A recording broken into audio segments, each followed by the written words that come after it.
Hey literacy lovers, it's time for Tuesday Tales, and I am here to share with you my top 5 favorite books this month. So you can see I have one of our brand new titles, Unicorns and Uniforms. I'm going to share that with you first. This book, you guys, so cute. For anybody that is watching this after the fact, you guys know what to do. Put in the comments #replay so I know that you have come after, so I can come back and answer any questions you have.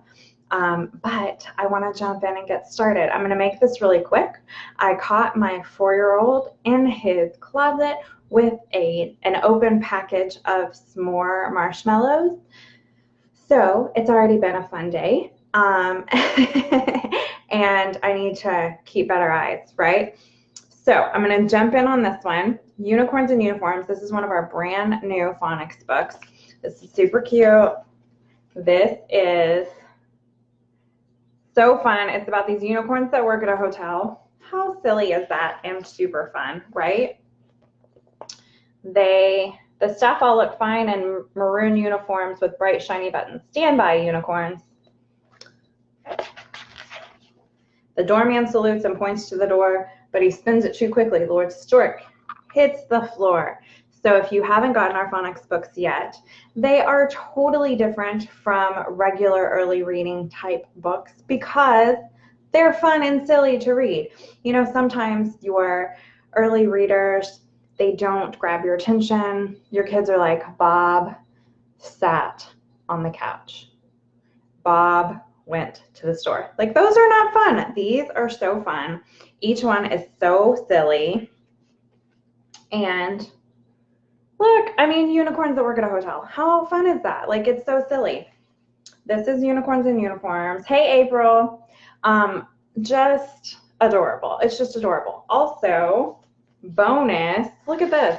There's a QR code on the back. Did you know you can scan this QR code and your kids can listen to the story? You don't even have to read it. They can listen to it over and over and over and over and over again while they, right? It's so cool. Hey, Renee. While they are learning all of this new vocabulary, right? And you can see when you read the phonics books, you can read this page and they can read this page, or they can read it together. Or if they're just learning, you can read the whole thing to them. It's fun either way. I love these because, like I said, they're fun. They're not, can you be a unicorn? Always. You're already a unicorn, Renee. You're a unicorn in my heart. But you guys, free audio. Check that out. Free audio. Okay. Cute, super cute book. $6.99, right? Okay. Adorable. Staying on theme with the mythical creatures. This one. What? Okay, so some of you have seen me share this before. If you don't have this book, there's a million reasons why you need it. None of which is less than the fact that it's written by none only blah, blah, blah, blah, blah, blah. All my words are just like tripping over my tongue. None other than the Emma Yarlett. If her name looks familiar, there's a good reason. It's because she wrote Nibbles. She wrote Nibbles, Nibbles the Dinosaur Guide, Nibbles Numbers, and the new Nibbles book that is coming out in September. And she wrote Dragon Post because she's awesome. If you don't have this already, you need it. It's about a little boy that finds out one day that there's a dragon living under his stairs. And what does he do? He does the smart thing like any other boy would do. And he says, so I did the obvious thing. I wrote to the fire brigade. Obviously, they would know what to do. So the fire brigade writes him a letter back. My boys love, if you follow me on Instagram, my boys, you can see, they love to pull the letters out. Look, urgent. Dear Alex, goodness me, a baby dragon in your house? It must be lost. As well as being really scary, dragons are serious. How adorable, right? Okay, so he writes 5 different letters and he gets 5 different responses. That's the one from the fire brigade. The fire brigade tells him to keep the dragon wet, hydrated, so that he doesn't burst into flames, which makes sense.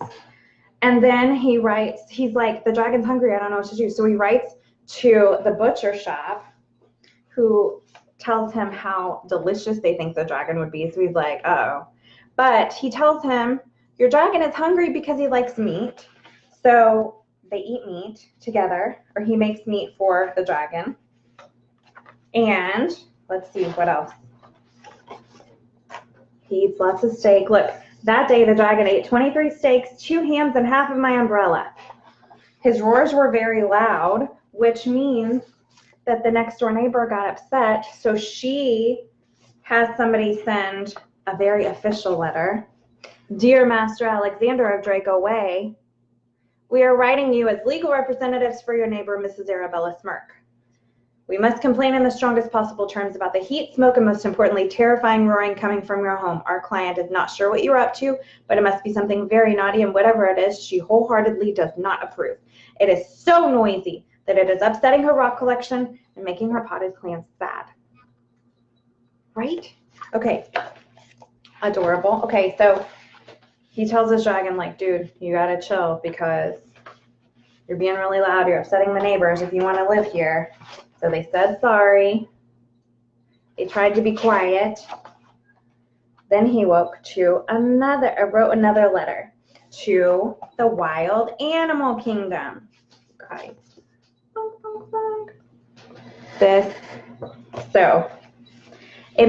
that letter makes me think of Harry Potter, of the older Weasley brother that raises dragons.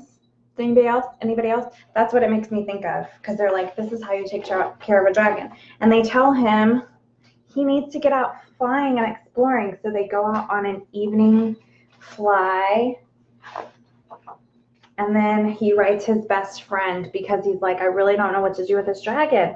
So he writes his best friend, and his best friend writes back, my best friend Alex and his dragon.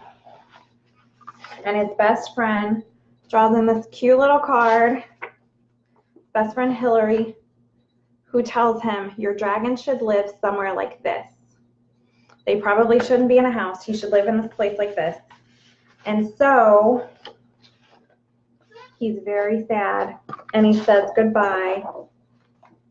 And he says, I will never forget my dragon, and I hoped he would not forget me. Then one day he sent me a postcard, and it was Dragon Post.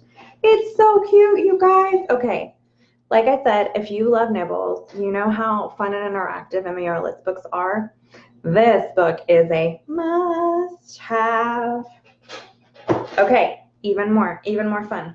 Some of you are like, my kids are too young for that, Angela. That's okay, because we've got That's Not My Giraffe. What? Look at this, you guys. Okay, so for those of you that don't know, or whose kids are a little bit older, That's Not My Giraffe. First of all, these make amazing baby shower gifts. Amazing. Because they're really great for kids that don't have their sense of vision yet. So they don't have their sense of vision. What they're going to see is this black outline on every page. Every That's Not My book, if you go to, because I know you all have one, go to your bookshelf, pull out your That's Not My book that you have. You can see that every page has this dark black outline. That is for kids that haven't developed their sense of color yet. So they can check out. They also get all of these textures. Look at how cute that baby giraffe is with his legs all spread out. That's my favorite. And then the That's My Giraffe Fit spots are so soft. You guys know, these are the best. These are the best. As your kids get a little bit older, they can find the little mouth on there. If they're like my Noah, who is 6.5 now, he loves when we get these because he gets to challenge himself and see if he knows all the words. A lot of these use sight words, so he can read the whole book by himself alone. He doesn't need mom. He doesn't need brother. He can read it all by himself, and he can come to me when he gets to those textures and the words that he doesn't know or understand. Hey, Kat. Hey, Sarah. Okay, 2 more, I promise, and then I'll be done. You guys, whoa, I am about to pop in just a few, and somebody is going to win this book for our Space Week challenge. I know, I got behind. I didn't do all the giveaways, but I promise they're coming. This is, if you know me, one of my favorite series, our very first questions and answers series, because they have simple questions and simple answers just the way that your kids ask them. So this one is, what is the moon? It's a bright shape in the night sky. It hides when it's cloudy. There are dark patches on the moon. Is it a face? Yes. Or a frog? Yes. Or a rabbit? Yes. What do you think?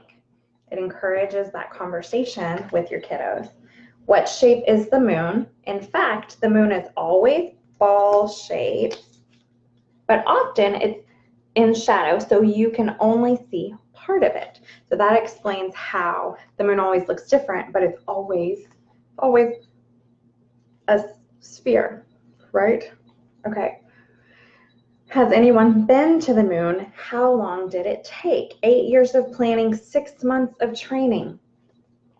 What's it like on the moon? Dusty, rocky, quiet, and very still. If you jump, you go up and up before you come down again. How fun is that to share with your kids? There's no wind or rain. Footprints on the moon can stay for 1,000,000 years. Can you imagine that? How many generations of people are going to go by and still Neil Armstrong's footprints are still going to be on the moon? How cool is that? What will I need to go to the moon? This is Noah's favorite page. A plan, food and water, fresh air, a radio phone, a rocket, a spacesuit. I'm ready. 3, 2, 1, we're off to the moon. Noah wants to be an astronaut someday. He alternates astronaut, firefighter, but usually it's astronaut because he loves space. So this page is definitely the most fun. I love this because you guys, super basic questions, super basic answers for your littlest questioners. It's so good. Okay, and my final favorite for July is one of these. Okay, this is Stay Strong.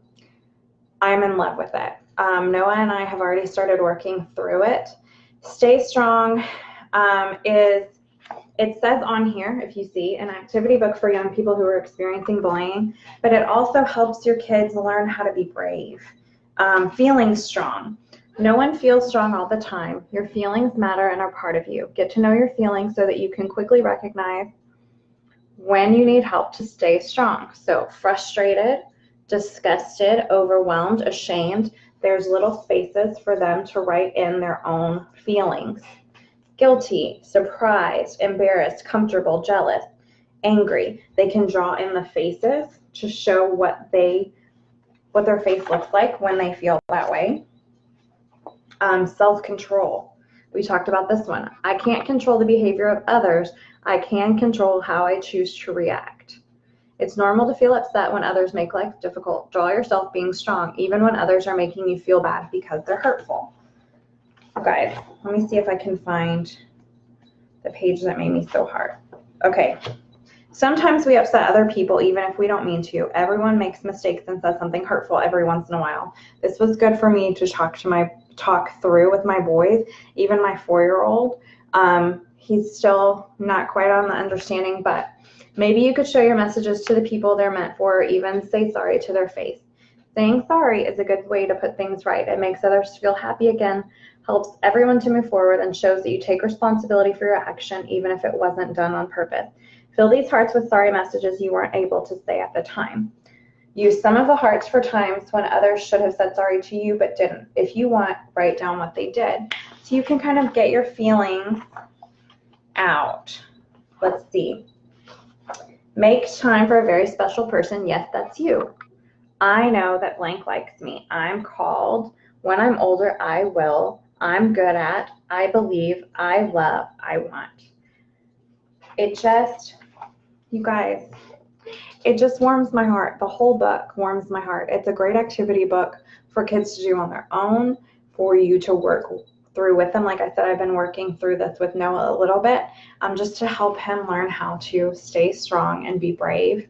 It's really, really great. Okay, so you guys know I have to share that there is a twist. There's a twist to this whole thing. So I just shared with you my 5 favorite books for July. There's a reason. There's a reason I shared those 5. Those 5 books come all together in one beautiful little package for $30 this month. For $30. For $30, you can get all 5 of those books, all 5 of them.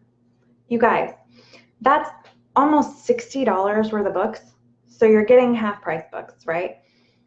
You're also going to get a lifetime discount forever. Forever.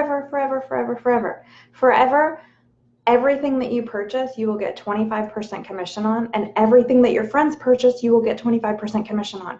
You can do that by getting this $30 box of the books that I just shared with you.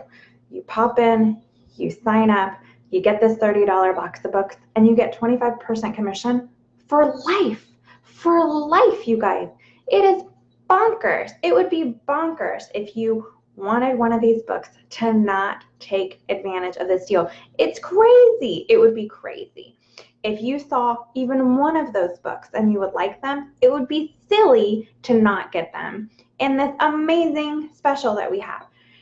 It's only available for 8 more days. So if you saw one of those books and you're like, that is amazing, I need to have it, then you totally need to take advantage of this deal.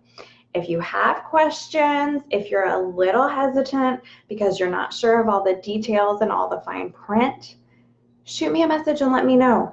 We're having a Q&A tonight. Somebody else is leading it, so you can ask them questions if you're nervous about asking me questions, or if you don't want me to know that you're interested. And I can definitely add you guys to that. But if you love these books as much as I do, and you care about building your home library as much as I know that you all do, it's silly to not jump in. So I'm going to put the link in the comments so that you can do that, because I don't want anybody to miss out. There's only 8 days left. 8 days, $30. Don't miss it. Okay?